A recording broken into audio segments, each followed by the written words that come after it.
안녕하세요. 강인선 배성규의 모닝라이브, 저는 강인선입니다. 안녕하세요. 배성규입니다. 지금 여당에서 대선 후보 경선이 한창 진행되고 있습니다. 초반 판세는 이재명 경기지사가 압도적인 우위를 보이고 있습니다. 과연 이재명 지사가 결선까지 이대로 쭉 대세를 유지해 갈지 궁금해지는 상황입니다. 오늘은 이재명 지사와 가장 가까운 친구인 정성호 의원을 모시고 민주당 경선과 이재명 지사에 대한 이야기를 들어보도록 하겠습니다. 정 의원님 안녕하세요. 네, 반갑습니다. 안녕하세요. 정성호입니다. 네. 바쁘실 텐데 여기까지 와주셔서 감사합니다. 뭐 별로 바쁘지 않습니다. 그래?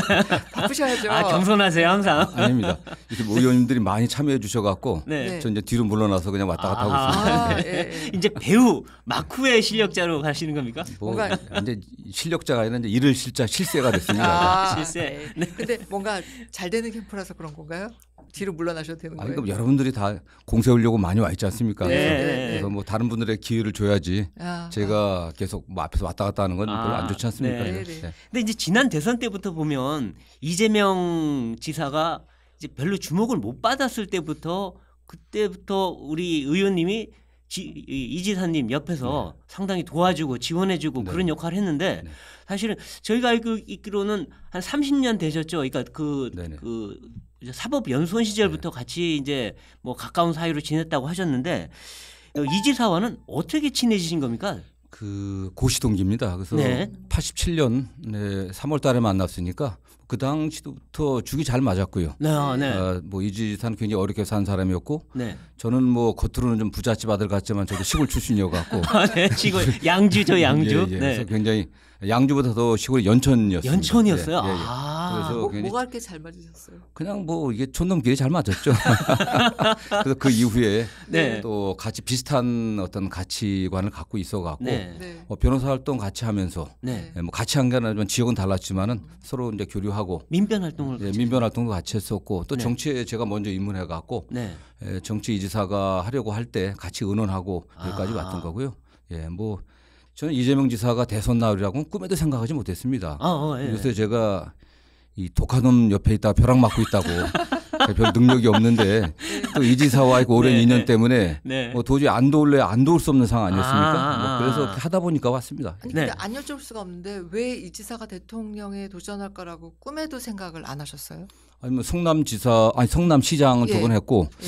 경기도지사를 또 잘하고 있어갖고 네. 좀 더 준비하지 않겠나 하는 네. 생각을 사실 했었는데 이미 성남시장 때 네. 네. 경기도지사 때 대선 출마한다고 하면 뭐 이해가 되지만 네, 맞아요. 성남시장 할 때는 좀 이해가 안 됐었죠. 그 그렇죠. 당시에는요. 네. 예, 예, 네. 네. 근데 이 지사의 어떤 면이 이렇게 마음에 드셨는지, 그래서 왜 이 지사를 돕는 건지, 정말 단순히 그냥 친구였기 때문이었나요? 아니면 뭐 다른 어떤 면이 있었나요? 친구가 아니라 제가 형입니다. 아, 예. 맞아요. 예. 예, 근데 이 맞습니다. 지사가 굉장히 소탈한 사람입니다. 네. 또 같이 이렇게 술 마셔보면은 굉장히 진정성이 있고 제가 사법연수원을 마치고 저희 주변에 많은 법조인들을 알고 있지 않습니까? 보면 네. 이재명 지사와 같이 그런 정도로 고생한 사람이 많지 않아요. 아, 그렇죠. 정말 고생하고 네, 힘든 맞아요. 삶을 살았음에도 불구하고 연수원 마치고 뭐 판사나 검사, 변호사 편한 길을 갈 수 있었는데 네. 그럼에도 불구하고 네. 자기가 그 어려웠던 성남으로 돌아가서 네. 인권 변호사의 길을 걸어갔다는 거 네. 굉장히 대단한 사람이죠 사실. 네. 그의 네. 저는 뭐 진정성과 그의 어떤 충심을 좀 믿습니다. 네. 근데 이 지사가 보면 성격이 좀 화끈하기도 하고 강하기도 하고 그래서 이 한번 화낼 때 보면 또 무섭더라고요. 근데 저랑 비슷합니다 그게. 네. 근데 그런데도 불구하고 우리 정 의원님은 이 지사한테 유일하게 쓴소리를 막 앞에서 딱딱 할 수 있는 그런 사람이라고 하는데 사실 쓴소리 하는 거 하기 쉽지 않잖아요. 근데 다 싫어하죠. 요새는 안 하려고 근데 노력하고 있습니다. 들어주나요? 이 지사가 쓴소리를? 다 듣죠. 네. 다 아, 듣고서 들어요? 예. 그러나 아. 이게 반응이 전에는 반응의 속도가 빨랐는데 네. 요새는 느리더라고요. 그래서 왜 그럴까요? 이제 워낙 많은 소리를 들으시니까 네. 네. 그런 것도 있고요. 저는 이 지사의 강점 중에 하나가 네. 그가 굉장히 고집스럽고 네. 약간 독선적이지 않나 이렇게 우려를 하는 분도 계신데요. 네. 그렇지 않습니다. 네. 굉장히 많은 사람들의 이야기를 듣고 네. 본인이 심사숙고하고 네. 그리고 참모들하고 의논해서 결정하는 그런 스타일이거든요. 네. 그렇기 때문에 뭐 저뿐만 아니라 주변의 의원들에게도 네. 이 지사에게 직접 쓴소리를 해라. 네. 그래야 지사하고 가까워질 수가 있고 네. 서로 그 신뢰할 수가 아. 있다는 얘기를 자주 합니다. 그래요. 근데 의원님이 지금 뭐 우리가 알기로는 이 지사의 가장 큰 복심인데 정말 이 지사 마음을 다 알 수 있는 그런 분이라고 하는데 지금 캠프에서 맡고 있는 거는 상황실장이나 뭐 좌장이나 비서실장도 아니고 특보단장이에요. 이게 무슨 역할입니까? 제가 뭐 복심은 아닙니다. 요새 뭐 복심은 가까운 분들이고 네.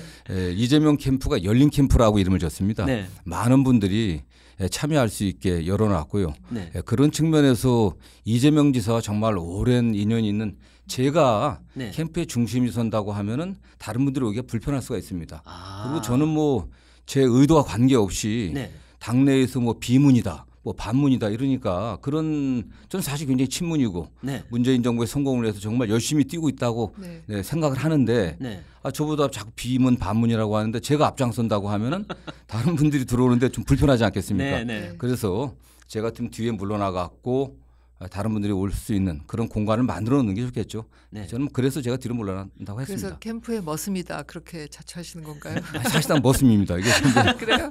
안 좋은 일만 저한테 시키거든요. 아 그래요? 그리고 어떤 뭐- 일을 주로 시키는데요? 일단 뭐 이 지사한테 말하기 불편한 얘기 저한테 아. 하라고 아. 얘기들 하고. 그게 제일 중요한 일이네요. 예, 예. 그리고 뭐 각 지역에서 많은 분들이 참여하다 보니까 네. 좀 약간 트러블이 생길 수 있지 않겠습니까? 그렇죠. 좀 가서 그런 거 좀 어떤 수습하고 네. 또 이렇게 통합시키고 하는 뭐 그런 일들. 네. 또 워낙 캠프가 방대하다 보니까 네. 또는 약간 소외되는 분들 네. 그분들 찾아가서 좀 뭐 부탁드리고 하는 그런 일들 주로 하고 있습니다. 아. 그런데 그 이제 가까이서 워낙 오래 지내셨으니까 이제 마음도 잘 네. 알고 그런다 그랬는데 그 이재명 지사에 대한 사람들의 생각, 이미지가 지금 사실 상당히 이제 뭐 부정적인 것들도 많이 있는데 네. 뭐 어떤 부분이 가장 오해가 큰 부분이라고 생각하세요? 그 좀 불안정하지 않냐 네. 하는 게 제일 큰 오해가 아닌가 생각합니다.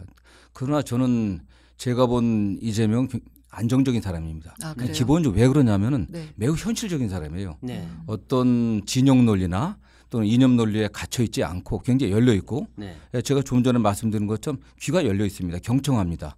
그렇기 때문에 현실적인 사람이고 또 매우 실용주의적인 사람이에요. 본인 시장 8년, 도지사 3년 반 정도 하면서 좋은 결과를 내서 네. 시민들에게, 도민들에게, 다수에게 이익을 갈 수 있는 그런 걸 선택하거든요. 네. 그리고 그 과정에 있어서는 기본적으로 법치주의에 근거하고 있습니다. 철저하게 법적 근거를 따지고 참모들하고 수기한 다음에 네. 그리고 결론을 내리고 결론을 내린 다음에는 과감하게 추진하는 거죠. 네. 예. 근데 국민들은 결론 내리기 전에 과정이 없이 매우 그냥 뭐 즉자적으로 뭐 즉흥적으로 하는 게 아니냐 네. 또는 뭐 그런 오해를 하시는 거죠. 근데 절대 그렇지 않습니다. 그 캠프가 지금 보면 방대하긴 한데 캠프 내 4명, 5명의 4인방, 5인방이 사실상 결정을 한다. 이런 얘기도 있고 의원들. 그다음에 아니면은 성남시장 시절부터 모셨던 그 측근 그룹들이 사실 뒤에서 다 운영을 하고 있다. 이런 두 가지 얘기가 있어요. 근데 그걸 제가 잘 모르는 거 보니까 제가 실세인 것 같습니다. 이게 일을 일일 실자 실자, 쓰는 실세. 실세. 실세. 근데 네. 저는 뭐 네. 그 이재명 지사의 스타일을 전혀 모르는 분들이 하는 말씀입니다. 네. 이재명 지사는 현재 그 캠프에 있는 여러 구성원들로부터 다양하게 정보를 제공받고 있고요. 네. 본인이 판단하기 때문에 누가 캠프의 일부 사람들이 네. 그렇게 그런 행태를 보인다고 하는 건 이재명 지사는 절대 용납하지 않을 성격이고요. 네. 그럴 가능성은 없다고 봅니다. 그다음에 뭐 성남에서부터 쭉 같이 있었던 참모들은 네. 뭐 참모라기보다도 이 지사와 함께 일을 했던 사람들이기 때문에 이 지사의 마음을 잘 아니까 네. 뭐 바로 그냥 대변하는 사람들이 그냥 일을 하는 사람들이지 네. 그들의 어떤 정책 결정을 하거나 또 의사 결정하는 그렇지는 않습니다. 네. 최근에 정세균 이제 후보가 후보 사퇴를 했는데 그렇게 되면 이제 정세균 후보를 지지했던 표가 이제 무효 처리가 되고 그러면은 이재명 지사한테 훨씬 더 유리할 거다 이런 얘기들이 나오는데 네. 어떻게 보세요? 그건 뭐 당원 당규에 의해서 네. 뭐 결정하는 거기 때문에 네. 특히 뭐 그걸 갖고 우리가 어떤 영향력을 발휘한 게 아니니까 그냥 네. 당연히 규정대로 한 거기 뭐 그렇죠. 때문에 예, 뭐. 유불리를 따질 사안은 아닌 것 같고요. 예. 다만 정세균 총리가 좀 뭐 안타깝게도 이제 대선 그렇죠. 뭐 예. 중도 포기를 하셨는데 네. 어떻게 보면 정세균 후보가 민주당의 정통성에 가장 뭐 대표할 수 있는 가장 네. 가까운 분 아니겠습니까? 96년도에 김대중 대통령에 의해서 영입돼 갖고 네. 한 번도 민주당을 이탈하지 않으셨고 네. 네. 일관되게 김대중 노무현 또 문재인 정부에서 대표 장관 또 뭐 국회의장까지 총리까지 맡은 분 하셨죠. 뭐 아닙니까? 총리까지 뭐. 네. 그래서 우리 정 총리의 입장은 어쨌든 민주당이 하나가 돼갖고 네. 반드시 정권 재창출해라. 저는 뭐 그런 의지가 강하신 분을 생각하기 때문에 저는 뭐 잘 이렇게 되리라 생각합니다. 네. 근데 이제 그 후보 사퇴한 거를 보고 정 의원님이 안타깝다고 얘기하시는 거를 보니까 뭔가 좀 특별한 애정이 있어 보여요. 같은 청취자 아닙니까? 저도 제 부모님 고향이 전북입니다. 네. 부모님 고향 전북이셔갖고 그다음에 오랫동안 뭐 20년 넘게 네. 국회에서는 우리 정세균 후보님께서 국회의원들 사이 중에서 가장 젠틀맨 아닙니까? 맞습니다. 제가 알기로는 네. 국회 가장 신사적인 분들한테 저는 맞아요. 백봉 신사상도 가장 많이 타셨고 그거 많이 타면 대통령 안 된대요. 그런 얘기 정말 있더라고요. 인품이나 인격 네. 네. 그다음에 과거에 뭐 산자부 장관 당의 네. 대표 2번 하시고 총리까지 네. 정책 역량도 굉장히 뛰어나신 분이시죠. 네. 예. 근데 정세균 후보를 지지하는 표는 어디로 갈까요? 어떻게 그러니까 보세요? 그런 면에서 네. 총리께서도 그 하나 되는 우리 민주당 또 새로운 대한민국 말씀하셨는데 결국 민주당이 정권 재창출해서 네. 대한민국의 변화 혁신을 만들어 달라 이렇게 네. 말씀하셨고요. 결국 정 총리나 정 총리 지지하시는 분들은 역시 정권 재창출 할 사람이 누구인지 네. 그걸 기준으로 판단할 거라고 좀 보고 있고요. 그런 의미에서 가장 확장성이 있는 이재명 후보가 좀 유리한 게 아닌가 네. 이렇게 기대를 해봅니다. 이렇게. 캠프로 모실 생각이 혹시 있으신가요? 아니 뭐 저는 지금 총리께서 포기를 하셨는데 그런 말씀드린 건 예의에 어긋나는 네. 것 같고요. 다만 이제 총리께서 우리 당의 상임 고문이시고 네. 아까 말씀드린 것처럼 민주당의 정통성을 간직한 분이시기 때문에 네. 경선이 끝나고 난다고 하면은 캠프를 좀 이끌어주는 역할을 하지 않겠나 네. 그렇게 희망해 봅니다. 네. 네. 지금 어쨌든 당초에는 친문들이 많이 들어가 있는 당원들의 지지가 과연 이재명한테 쏠리겠느냐 생각했는데 실제로는 쏠렸어요. 네. 근데 이제 지금 남은 거는 호남 이쪽이 남아 있는데 호남은 아무래도 이낙연 후보가 지금 뭐 출신도 거기고 거기서 집중적인 지지도 받았었고 하니까 호남 그리고 나머지 친문들이 또 막판에 가서 이재명이 아니라 이낙연으로 간다 그러면 결선으로 가야 되는 그런 상황도 오지 않을까요? 저는 제가 정치하면서 늘 불만이 큰 게요. 네. 친문 비문으로 나눠 갖고 네. 이재명하고 정성은 비문이다. 굉장히 억울합니다, 사실은. 이재명 우리 후보도 2017년도 경선 때 토론회 과정에서 네. 좀 뭐 우리 문재인 대통령 그다음에 문재인 후보를 좀 세게 몰아붙였지 않습니까? 네네. 뭐 그런 것 때문에 오해가 좀 있는 것 같고요. 그러나 이재명 후보가 경기도지사 돼 갖고 저는 우리 민주당 소속의 어떤 광역단체장보다도 문재인 정부의 노선과 가치를 지방자치단체 수장으로서 가장 잘 실천한 사람이다. 저는 그렇게 생각합니다. 저 역시 뭐 이재명 후보를 돕고 2017년도에 경선 때 문 대통령이 돕지는 않았지만 네. 뭐 대통령 당선에 최선을 다했고 국회에서도 마찬가지로 우리 문재인 정부의 어떤 입법을 위해서 노력을 해봤거든요. 네. 저는 그래서 그건 뭐 친문 비문을 적절치 않은 것 같고요. 다만 어쨌든 호남 지역이 네. 대통령 지지율이 가장 높습니다. 네. 그런 면에서 대통령 지지하는 소위 말하는 넓게 친문이라고 하는 분들이 가장 많은 지역이거든요. 네. 그분들이 생각하는 가장 기준은 역시 정권 재창출. 정권 재창출해야만 문재인 정부의 기본적인 원칙과 노선이 또 계승될 것이고 또 그런 바탕 위에서 뭔가 변화와 혁신을 만들어낼 수 있지 않겠냐. 그렇기 때문에 이재명 후보가 네. 제일 지지를 받고 있다고 생각합니다. 네. 네. 근데 이제 이재명 그 지사 그 후보 그 캠프 측에서는 아마도 이제 결선 투표 없이 후보가 네. 확정되는 거를 굉장히 원할 텐데 그건 뭐 이쪽 저쪽 다 마찬가지죠. 그렇겠죠. 제일 좋은 게 그렇게 되면은 제일 좋은 게 어떤 점이에요? 일단은 지금 어쨌든 경선 과정에서는 또 보이지 않는 갈등도 좀 있고 보이는 갈등도 있고 네. 또 보이지 않는 거리감도 새롭게 생기거든요. 그래서 경선 이후에 소위 말하는 원팀이 되는 거. 네, 네. 모든 캠프에 계신 분들을 다 하나로 묶어내는 게 가장 큰데 그런 원팀을 만들 수 있는 시간을 확보할 수 있는 거고 그리고 빨리 후보가 확정되어야만 네. 또 후보로서 새로운 비전과 어떤 정책을 국민들에게 선보일 수 있지 않겠습니까? 네, 그렇기 네, 때문에 네. 만약 결선으로 간다면 그 일주 동안 네. 굉장히 사실은 치열한 뭐 네거티브라든가 또는 그렇죠. 갈등이 만들어질 예, 예. 소지가 크거든요. 싸움이 크게 예. 일어나죠. 그리고 한쪽이 빨리 압승하는 게 후보가 빨리 결정되는 게 또 지지자들을 통합하는 데 좋기 때문에 사실은 결선 없는 게 좋죠. 사실. 네. 당으로서나 후보자로서나 결국은 그쪽이 제일 좀 편하게 네, 가는 네, 길인 네, 것이죠. 네. 예. 근데 이제 호남 경선이 얼마 안 남았는데 이 기회에 그냥 호남의 유권자들에게 뭔가 한마디 하신다면 어떤 얘기 하시겠어요? 저는 뭐 우리 민주당을 지켜오고 네. 또 오늘의 민주당이 있게 만든 또 핵심지 지금 우리 호남의 우리 국민들이고 우리 지지자라고 생각합니다. 그분들이 간절히 바라는 것은 대한민국 정치에서도 호남이 소외되지 않고 호남이 소외되지 않고 또 호남을 발전시킬 수 있고 또 국가를 통합시킬 수 있는 네. 지역주의를 극복할 수 있는 그런 지도자가 나오기를 다 원하고 계시더라고요. 호남에 계신 우리 당원들이나 지지자분들이 그런 면에서 적임자가 누구인지 또 지역 또 세대 계층을 넘어서 확장력이 있는 후보가 누구인지 그런 기준하에서 좀 판단해 주시고 네. 결정해 주셨으면 고맙겠다는 말씀 드리고 싶습니다. 네.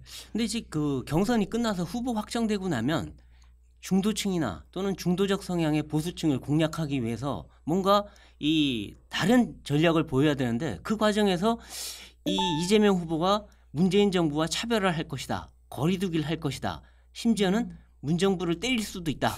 이런 전망이 나와요. 네, 예. 그러니까 어떻게 보십니까? 가능성이 있습니까? 저는 뭐 그렇게 생각하지 않고요. 네. 문재인 정부가 굉장히 다 실패한 게 아닙니다. 네. 저는 상당한 성공이 있었다고 생각합니다. 특히 외치에 있어서는 뭐 한미 정상회담이라든가 남북 정상회담들 특히 한미 정상회담에 있어서는 한미 관계가 이번에 확실하게 정립되지 않았습니까? 그다음에 네. 남북 정상회담 또 사드 배치 때문에 중국과 했던 갈등 문제도 잘 해결했고 소부장 산업에 영향을 준 일본의 무역 보복에서도 잘 대처했다고 저는 생각합니다. 다만 내치 부분에서 책임 총리 주관하에 했어야 되는데 네. 부동산 문제라든가 이런 게 좀 국민들에게 실망을 끼친 부분이 많이 있습니다. 네. 문재인 정부의 뭐 외교안보 통일 정책 우리가 계승해야 될 것이고 또 내치 부분에 있어서도 기본적으로 불공정을 완화하고 양극화를 해소해야 된다고 하는 그런 원칙적인 방향은 맞지만 네. 구체적인 정책에 있어서는 새롭게 어떤 변화를 줘야 되겠죠, 사실. 네. 그래서 뭐 이게 문재인 정부가 차별하다, 뭐 계승이다 이렇게 단순하게 될 문제는 아니고 네. 저는 뭐 종합적으로 이렇게 국민들 판단할 거라고 보고 있고요. 다만 이재명 후보는 문재인 정부의 정책 결정에 참여한 사람은 아닙니다. 네. 그가 성남시장 경기도지사로서 보여줬던 의지와 역량, 그 추진력, 그가 경기도민들에게 보여줬던 정책의 어떤 효능감, 네. 저는 이런 걸 보고 국민들이 이재명 후보 지지한다고 보고 있거든요. 예. 네. 좀 그런 면에서는 다르다고 보고 있습니다. 네. 그럼 이재명 지사가 대통령이 된다면 이재명 정부는 정권 계승 재창출입니까? 정권 교체입니까? 그냥 이재명 정부죠, 그냥. 아니 일각에서는 그냥 그- 민주당 정부, 민주당의 이재명 정부 이렇게 보면 되지 않겠습니까? 문정부와의 관계는 뭡니까? 문재인 정부는 전임 정부죠, 사실은. 민주당의 전임 정부. 아, 그럼 전임 정부. 계승도 아니고 그 다음에 교체도 아니고. 교체도 아니고 좀 애매한데요. 이게 다 이게 중간쯤. 이분법적으로 볼 건 없는 것 같습니다. 다 통합을 해야 되니까요. 아, 네, 그래서 지금 정권 교체론이 높은데 정권 교체론을 요구하는 분들 사이에 이재명도 정권 교체다라고 보는 분들이 적지가 않아요. 그렇습니다. 예. 왜냐하면 그렇게 주장을 해서 뭔가 또 그 이재명 지사가 조금 네. 전에 말씀드린 것처럼 문재인 정부의 정책 결정 과정에 참여한 그런 네. 인사는 아니지 않습니까? 네. 그는 지자체 장으로서 분명한 자기 성과를 보여줬고 네. 나름대로의 어쨌든 독특한 정책들을 시행하지 않았습니까? 그런 게 국민들에게 강한 인상을 준 거죠. 그렇기 때문에 뭐 정권 일부에서는 정권 교체다. 우리 민주당 안에 정권 교체. 그러니까 어떤 의미에서는 네.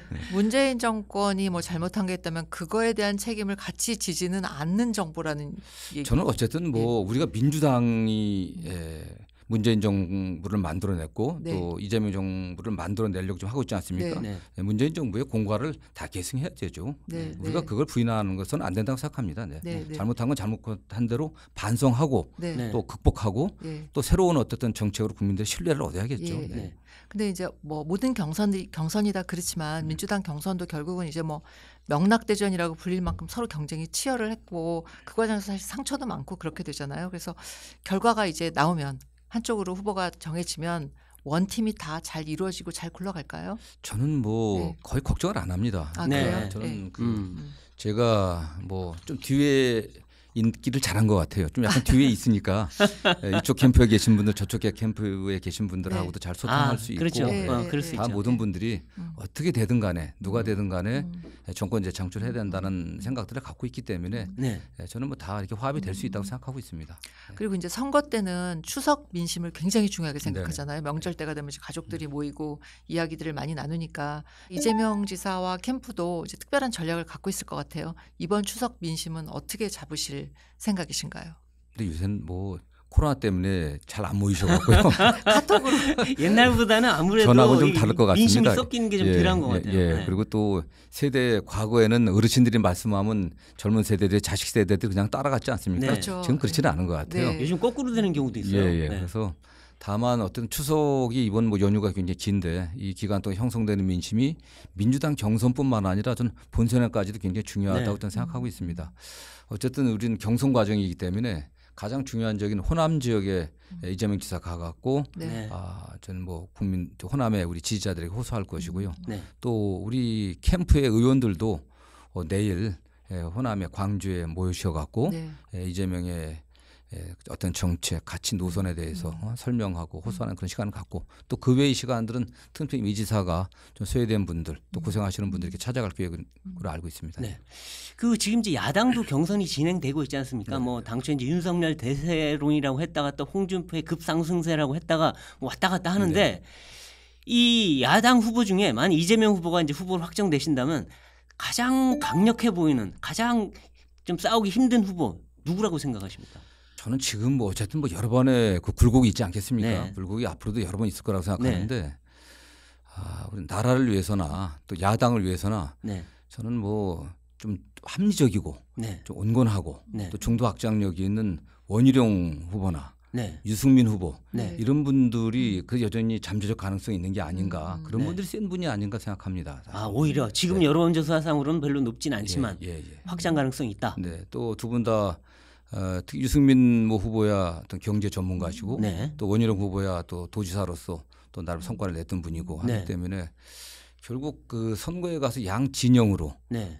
이렇게 갈라지게 되면은 다 결집하게 되거든요. 네. 그렇게 되면은 그런 분들이 또 사실 센 분들이죠, 사실요. 아 그러면 윤석열이나 홍카콜라는 별로 아니라고 생각하시죠? 전부 두 분 다 그 특수부 검사 출신들 아니겠습니까? 그러네요. 뭐 네. 시원하긴 한데 네. 네. 이게 대통령은 누구 사람 잡아놓는 일이 아니지 않습니까 이게? 그렇죠. 그렇죠. 네, 네. 어떤 미래 국민들에게 희망을 만들어주고 네. 새로운 비전과 가치를 갖다 제시하는 그런 분이 돼야 되는데 두 분은 주특기가 잡아놓는 거 아니겠습니까 사실? 그리고 홍 대표도 여전히 이게 다른 사람들 뭐 공격하고 이런 데서 시원한 거지. 네. 본인의 어떤 비전과 가치는 국민들에게 뚜렷한 인상을 아직 못 남기고 있죠. 네. 그런데 요즘 지지율이 마구 올라가고 있는 네네. 홍준표 의원은 네. 그 이재명을 이길 사람은 나뿐이다. 네. 그 이낙연보다 네. 훨씬 더 이재명이 쉽다 이렇게 얘기하거든요. 네네. 그거에 대해서 뭐라고 반박을 하시겠어요? 아니 그 홍준표 대표가 정말 네. 거기도 정치 9단 최소한 8단 이상 되는 분인데 굉장히 고수 아니십니까? 네. 있는 그대로 말씀하셨습니까? 네. 이재명이 제일 무섭다는 거죠 사실은. 아, 이재명이 그렇게 제일 받아들이세요? 무서우니까 빨리 저 민주당 지지자들은 이낙연 찍어라 뭐 이런 얘기 아니겠습니까 사실은. 네. 아, 저는 역선택을 또. 저는 그러기 위해서 그렇게 말씀하신 게 아닌가 저는 네, 생각합니다. 알겠습니다. 네. 오히려, 네. 네. 지금 최근에 이제 이재명 지사 관련해서 대장동 관련한 의혹이 자꾸 제기되는데 물론 이 지사가 뭐 그 과정에서 무슨 뭐 잘못을 했는지 드러난 건 아닌데 그 구조 자체는 상당히 독특하더라고요. 대장동 개발 사업의 구조 자체가 그래서 공익적으로 개발이익을 환수한다고 했는데 실제로 물론 환수도 됐지만 특정인한테 너무 많은 이익이 갔다 이런 논란이 있는데 여기에 대해서 이 지사 입장은 뭡니까? 저는 뭐 그게 정말 억울하다고 저는 생각합니다. 네. 사실은 이게 도시개발법에 의한 개발이거든요. 네. 이 도시개발하게 되면은 되게 일반적으로는 민간이 주도해서 개발하는 경우가 많죠. 네. 그러면 뭐 그 개발 이익은 민간이 그대로 다 가져가는 거고 도시개발하는 굉장히 리스크가 있습니다. 네. 개발해갖고 분양이 안 되면 그 모든 책임을 다 또 안아야 되니까. 그런데 이게 원래 민간이 개발하려고 했던 걸 최초엔 제가 알기로는 LH가 개발하려고 했던 것을 민간 개발로 여러 가지 압력에 의해서 돌려놨다가 이재명 후보가 성남시장이 되면서 이걸 다시 공영 개발로 돌려놓은 거거든요. 네. 이걸 그냥 민간 개발로 맡겼으면 어떻게 했습니까? 그러나 민간업자들은 당연히 시행업자들이 네. 회사 설립해갖고 투자자들 모집해갖고서 그 투자자들이 돈을 투자한 거거든요. 네. 그리고 거기서 어쨌든 토지를 제공해서 또 그다음 인허가를 담당했던 이제 시가 또 일정 부분 자기 지분을 갖고 있는 건데 저는 이재명 지사가 공영 개발했기 때문에 5,500억 이상의 네. 개발 이익을 성남시내에 돌렸던 거고 거기에 투자했던 민간 사업 시행자들 그 내부에서 난 투자자들 내부에서 어떻게 그 이익이 배분됐는지는 그게 한 문제될 게 뭐 있겠습니까 그게 자본주의 시장 경제 하에서 네. 본인들이 그 리스크를 안고서 투자해갖고 이득이 나서 그걸 누가 많이 가니 적게 많이 가져갔느니 그 과정에서 무슨 뭐 뇌물수수가 있었다든가 네. 아니면 어떤 뭐 부패행위가 있었다든가 모르지만 그 전혀 관계가 없는 거거든요. 네. 이미 이 사건은 성남시장 때부터 10여 차례 이상 문제가 됐었고 검찰, 경찰, 성남시의회 계속 문제가 됐습니다. 네. 2018년도에서도 경기도지사 선거 이후에 또 경찰, 검찰에 조사를 했었고요. 아무 문제가 드러난 게 없는 겁니다. 사실. 네, 알겠습니다. 여기서는 굉장히 지금 열을 약간 받으신 것 같아요. 아니 제가 그 요게 관련해서는요. 네. 2010년도인가쯤에 제가 이재명 그 국회의원 떨어져 갖고 네. 변호사 할 때 이재명 지사하고 통화하다가 형님 와서 차나 한잔 하자고 그래서 제가 성남 지나가다 시장실 간 적이 있었습니다. 네. 둘이 이런저런 옛날 얘기하면서 막 웃고 뭐 네. 야, 너 또 시장이라도 됐구나 잘 됐다 이러고 뭐 이런저런 얘기를 하는데 이재명 시장이 그러더라고. 형 근데 말 조심해 나한테 이러더라고요. 네. 그럼 야 뭔 얘기하는 거냐 이게 완전 이상한 놈이 같은 이상한 소리 한다 그랬어요. 네. 그랬더니 여기를 보라는 거야. 위에다가 시장 그 접견실 위에다가 녹음되는 CCTV를 설치했다는 거예요. 그래서 이거 비밀로 하라는 거야. 예, 예. 그래서 도대체 왜 그러냐 그러니까 많은 이 개발업자들이 와갖고서 뭐 얘기하고 뭐 놓고 가려고 하고 그래서 이거 이렇게 큰일 나겠구나 내가. 그래서 오히려 결백을 입증할 걸 그렇죠. 해놨다. 그런 정도로 자기 관리를 해갖고. 야. 그래서 그게 뭐 나중에 뭐 어디 뭐 중앙 언론사에 뭐 보도도 났더라고요. 시장실 CCTV 설치해서 한다고. 어쨌든 그런 목적이었군요. 그런 정도로 자기 관리를 해왔거든요.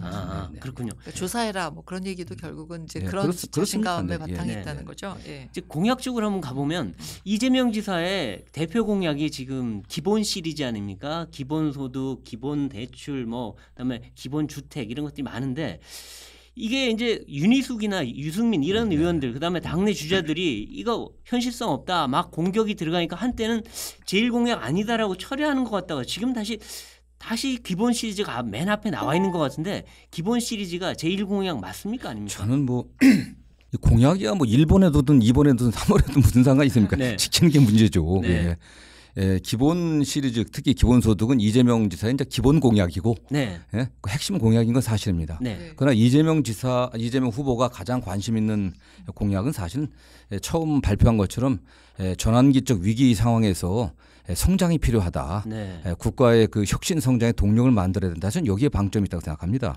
그래서 국회에서 최초에 이재명 그 후보를 지지하는 의원들이 7명이었습니다. 네. 그 7사람이 주동이 되어 갖고 이제 확대해가 한 20여 명 정도의 의원들 모여 갖고 지지 의원 모임을 만들었지 않습니까? 네. 그 지지 의원의 모임이 성장과 공정 포럼입니다. 네, 성장이 맞습니다. 앞에 가 네. 있습니다. 네. 그래서 어쨌든 이 코로나19 위기 또 4차 산업혁명으로의 어떤 산업 생태계, 경제 생태계가 근본적으로 바뀌고 있는 이 상황에서 성장을 해야 된다. 그 성장을 하기 위해서는 규제를 혁신하고 합리화해야 되고 그런 기업이 과감하게 투자할 수 있는 여건들을 만들어내야 된다는 게 이재명 지사의 생각입니다. 사실. 네. 근데 이제 이 기본 주택이나 기본 소득 관련해서 재원 문제에 대해서 계속 그 비판이 들어갔는데 그때 이재명 지사가 이게 선뜻 납득할 만한 해명을 잘 못했다는 느낌이 들고요. 그다음에 기본 주택에 대해서 그걸 어디다 짓냐 했더니 당신이 찾아보라. 이게 맞아요. 무책임하다. 예, 예. 이런 얘기를 많이 들었어요. 그런데 지금 어디다 기본주택을 어디다 짓겠다 하면 거기 땅값 올라갑니다.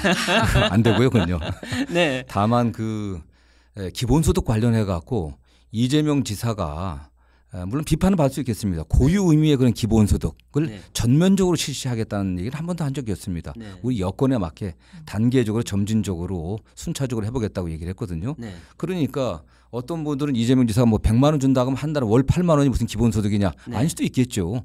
고유 의미의 기본소득처럼 보편적으로 모든 사람에게 소득에 관계없이 일정 금액을 최소한의 생계가 보장되는 정도의 일정 금액을 계속 지급하는 건데 그 정도 하려고 하면 엄청난 예산이 필요한 거 아니겠습니까? 그렇죠. 그러니까 그렇게 하는 게 아니라 지금 재난지원금을 갖다 재난기본소득이라고 표현한 것처럼 아니 뭐 매달 주는 게 아니라 1년에 한 번 줄 수도 있고 2번 줄 수도 있는 거고 우리 재정 여건이 돼야 되는 거죠. 네. 재원 없이 어떻게 하겠습니까? 네. 그래서 본인이 만약 당선된다고 하면 임기 중에 100만 원 정도 네. 를 갖다가 100만 원 정도면 뭐 두 차례 걸쳐 50만 원, 50만 원 할 수도 있고 임기 중에 할 수 있다는 거고 그러나 본인이 된다고 하면 50만 원 정도는 뭐 전후반기에 한 번 준다든지 그런데 상황에 맞게 해야 되겠죠. 근데 그런 정도 재원은 좀 가능하다고 봅니다. 50만 원씩 준다고 하면은 대충 뭐 어떻게 했죠? 한 25조 정도 네. 만들어야 될 텐데 어쨌든 자연적인 또 세수 증가가 있고 올해 같은 경우 이미 지난해에 비해서 50조가 더 오쳤어요. 네. 자연적인 전체 경제 일단 아까 말씀드린 것처럼 경제 성장시켜야 되지 않습니까? 그렇죠. 경제 성장이 있고 기업의 혁신이 있어야만 과실이 나오고 거기서 세금을 만들어낼 수 있으니까 네. 그렇게 해서 하겠다는 겁니다. 네. 근데 그거를 고유의미의 이제 기본소득 개념에 비춰갖고 뭐 말을 바꿨다 하는 것은 좀 잘못된 거고요. 정책은 유연하다고 생각합니다. 유연. 네. 현실적이어야 되고요. 네. 이재명은 유연하게 현실적으로 할 생각입니다. 네.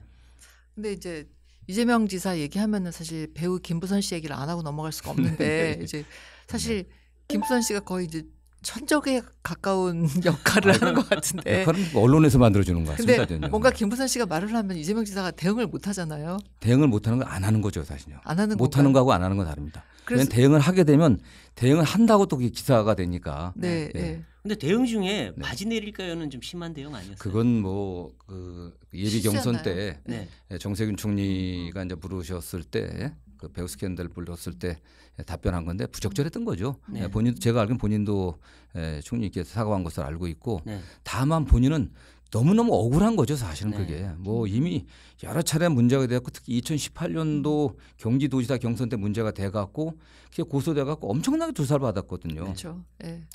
입장 바꿔놓고 생각해 보십시오. 경기도지사인 사람이 그런 일로 수사를 받고 또 그 배우가 더 특정 부위에 뭐가 있다고 얘기를 하니까 병원까지 가갖고 중앙지 기자, 지방지 기자, 대표, 기자단 대표분들, 그 다음에 뭐 성형외과 의사 또는 뭐 피부과 의사 같이 해갖고 생각해 보십시오. 그 입장을. 전 누가 돼도 그런 어떤 모욕적인 상황을 감내하기 쉽지 않은 겁니다. 사실은요. 그렇죠. 그 당시 뭐 이 지사하고 저하고 얘기할 때 보면 정말 너무나 본인이 이게 참담한 거죠. 사실은.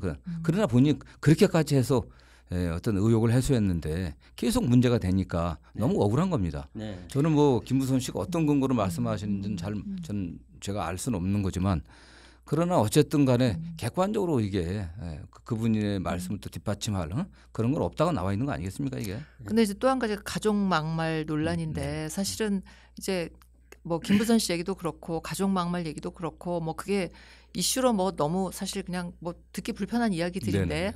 그럼에도 불구하고 우리가 이재명이라는 사람을 이해하는 굉장히 중요한 어떤 실마리다라고 네네. 많은 사람들이 받아들이잖아요. 네네. 그런 부분들은. 네. 근데 사실 그거에 대해서 어떻게 납득할 만한 설명을 한다든지 아니면 뭔가 그거를 넘어갈 만한 걸 보여준다든지 그런 거는 좀 없었던 것 같아요. 가족 막말 관련해서는 뭐 아시는 분들 그 과정이 네. 사실 이해할 만한 과정이었습니다. 돌아가신 고인이 된 형이 과도하게 성남시장일 때 여러 가지 뭐 이권 청탁이라든가 이런 것 때문에 계속 그 갈등이 벌어졌었고 네. 또 그 두 분 내외께서 이재명 지사의 그 모친에게 또 역시 그런 유사한 입에 담기 힘든 그런 욕설을 하고 했기 때문에 그걸 듣고 본인이 먼저 분노를 참지 못하고 그런 얘기하면 되겠냐 네. 그렇게 이제 하는 과정에서 그게 거두절미해갖고 그 욕설이 나온 네. 거거든요. 저는 뭐 그분에 관련해서는 이유야를 불문하고 이재명 지사도 본인이 좀 수양이 부족했다고 여러 번 사과를 했던 거고 그 이상은 없을 것 같아요. 저는. 네. 그 이제 대통령의 리더가 하려면 아무래도 이리저리 조정력도 있고 또 이 아량도 있고 들을 줄도 알고 네. 이렇게 해야 되는데 이 지사가 약간 파이터 느낌을 계속 줬단 말이에요. 지금 그동안에. 그래서 과연 정말 여야를 다 아우를 수 있는 그런 대통령이 될 수 있을까? 잘못하면 또 싸움판으로 번지는 거 아니냐. 이런 걱정들을 해요. 아니, 어떻습니까? 근데 그건 정성우 같은 사람이 옆에 있기 때문에 걱정 안 하셔도 됩니다. 저 의원님만 믿으면 되는 겁니까? 아니 이 지사가 네. 결정하고 난 그 이후에 네. 결정을 한 그 이후에 어떤 기득권의 저항이라든가 반대를 무릅쓰고 돌파하는 그런 추진력이 강한 거지 결정하기까지의 과정은 굉장히 신중합니다. 네. 가장 기본적으로 법적 근거가 있는지 없는지 네. 그리고 반대하는 분들의 논거가 뭔지 네. 이걸 진행했을 때 반대하는 분들의 피해는 어떤 게 있는지 네. 그걸 다 고려하고 하거든요. 네. 그러니까 이재명 지사의 대표적인 어떤 성과 뭐 사실은 그게 큰 성과라기보다도 알려진 네. 성과라고 하는 게 계곡 정비 아니겠습니까? 네. 많은 분들은 경기 경기도의 계곡들을 이재명 지사가 다 강제 철거한 걸로 알고 있거든요. 그렇지 않습니다. 네. 예, 95% 이상이 다 자진 철거한 겁니다. 네. 그분들도 어쨌든 위법하지만 부당하지만 생계가 달려 있지 않습니까? 그래서 다 그분들을 자진 철거하게 하고 그 주변의 환경 정비라든가 이런 여러 가지 지원을 해줘 갖고 아무런 불만이 없습니다. 네. 그 이재명 지사가 그 대법원 재판 받을 때 그분들이 탄원서까지 써줬습니다. 그 계곡 정비했던 네. 계곡에 계신 상인분들이 지금도 큰 불만들이 없어요. 저는 그게 이재명은 뭐 막 독선적으로 뭐 대화 타협 없이 네. 하지 않겠냐는데 전혀 오해고요. 네. 저는 국회를 굉장히 존중하고 전 원만하게 할 거라고 보고 있고요. 네. 특히 언론은 뭐 두 분 언론이신 거 아시지 않습니까? 굉장히 언론 친화적일 겁니다. 굉장히 네. 언론 친화적이어갖고 역대 어느 대통령보다도 언론과 잘 네. 소통하고 또 결국 언론과의 소통이 국민과의 소통 아니겠습니까? 그렇죠. 그런 지도자가 될 거라고 저는 확신합니다. 네. 그런데 이제 이재명 후보가 꿈꾸는 나라, 이재명 후보가 대통령이 되면 만들고 싶어하는 나라가에 대해서 사람들이 좀 불안해하는 사람들도 있거든요. 나는 저 나라가 되면 어쩌면 잘 살지 못할지도 몰라 이런 사람들도 있을 것 같은데 네네. 이재명의 나라는 어떤 건가요? 저는 그 관련해 갖고 하나 말씀드리고 싶은 게 이재명이 성남시장이 됐을 때 네. 네. 그가 했던 여러 사업들이 있는데요. 일단 무상교복, 네. 또 무상산후조리원 네. 제일 먼저 했었죠. 그다음 무상급식도 했었고 경기도에서 했던 무상생리대도 네. 했었고 청년배당도 했습니다. 저는 그게 이재명의 경험 때문에 그런 일들을 먼저 했거든요. 정부에. 왜냐하면 그가 청소년기에 학교를 못 다녔습니다. 네. 네. 친구들이 교복 입고 가방 들고 학교 갈 때 그 소년은 공장으로 가야 했습니다. 네. 그러나 그 달동네 사는 친구들이 교복 걱정하고 하니까 본인이 시장이 됐을 때 그 불쌍한 달동네들이 학교 가정 교복 걱정해야 되니까 교복은 내가 그냥 해줘야지. 네. 우리가 그 정도는 되니까 그 무상교복 했던 거고 무상산후조리원도 그의 그 누나들이나 또 그 옆집에 시집 오신 누나들이나 이웃집의 여성들이 달동네에서 어떻게 산후조리원 하겠습니까? 대개 내 산밭집에서 아이 낳고 집에 와서 겨우 있으니까 본인 시장 됐을 때 그런 걸 생각해갖고 이 사람들을 위해서 최소한 인간의 존엄과 가치를 지킬 수 있는 기본적인 거. 여성이 출산하고서 산후조리도 제대로 못하면 안 되지 않습니까? 그런 분들이. 그분들을 위해서 무상 산후조리를 했던 거고 무상급식 당연하고 청년배당도 마찬가지예요.